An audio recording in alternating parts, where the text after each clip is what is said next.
click on the image. At the top, go to Edit. In Magic Studio, scroll to the right until you see Grab Text. Now, this feature is for Pro users only, so if you're on the free plan, you would need to upgrade to a Pro plan to be able to use this feature. So if you have any text in your images, you can grab the text by clicking on it.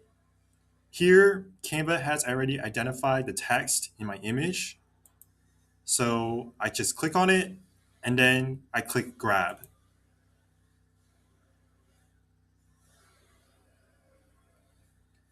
Now the text is in another layer, so I can move the text around. I can rotate it. I can change the color of the text.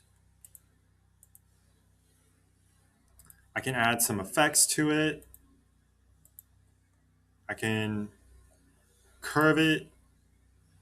So it really just depends on what you want to do with the text itself.